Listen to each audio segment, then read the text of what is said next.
After doing the properties, children, you have to specially remember these exceptions which we have to observe and remember during learning of the properties.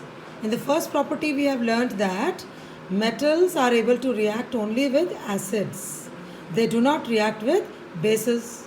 Hence, metals are said to be themselves basic in nature.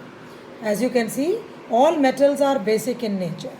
Anything which is basic always reacts only with acids, फिर वो base से react नहीं करते. लेकिन as I said exceptions are always there. Aluminium, zinc and lead, these are 3 exceptional metals. क्या exception है इनमें? They can react with acids also and they can react with bases also.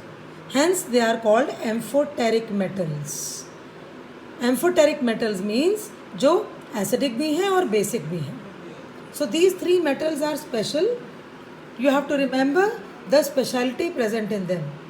और इन metals का amphoteric nature अगर आपको prove करना हो तो आपको इन metals को एसिड से भी रिएक्ट करके दिखाना पड़ेगा और बेस से भी रिएक्ट करके दिखाना पड़ेगा.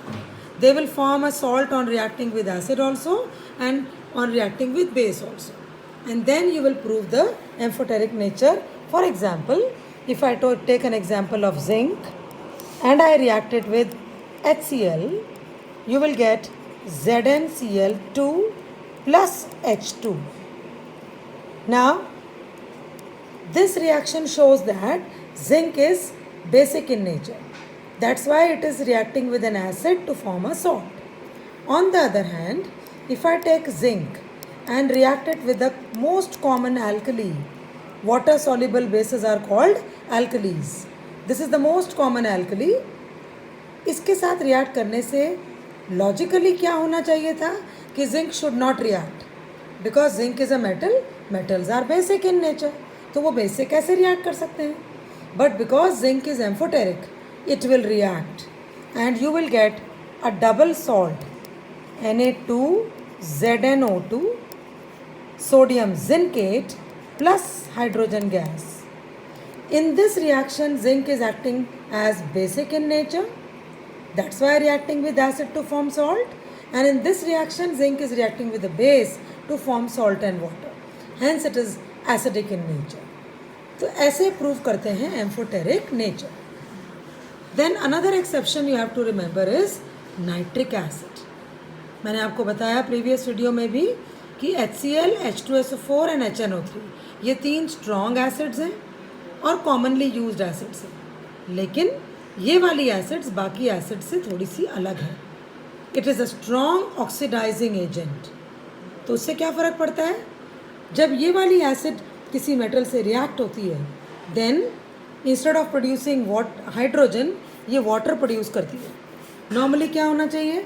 अगर हम जिंक को एसिड से रिएक्ट करें, अभी मैंने ऊपर भी दिखाया था आपको ये रिएक्शन, तो बनना चाहिए ZnCl2 plus H2 because zinc being more reactive than hydrogen, it is displacing hydrogen.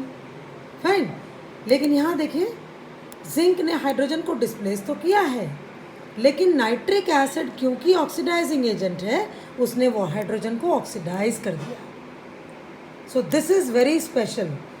Nitric acid hydrogen की जगह वाटर बनाती है मेटल्स के साथ.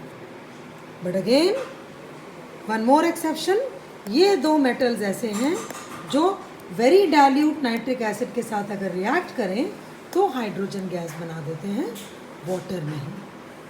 Okay, so please remember these special things about the topic. इसीलिए इस टॉपिक में हमने लिखा है exceptions of the first property. इनको टॉपिक्स पर एग्जाम में क्वेश्चंस आते हैं बहुत ज़्यादा. Thank you.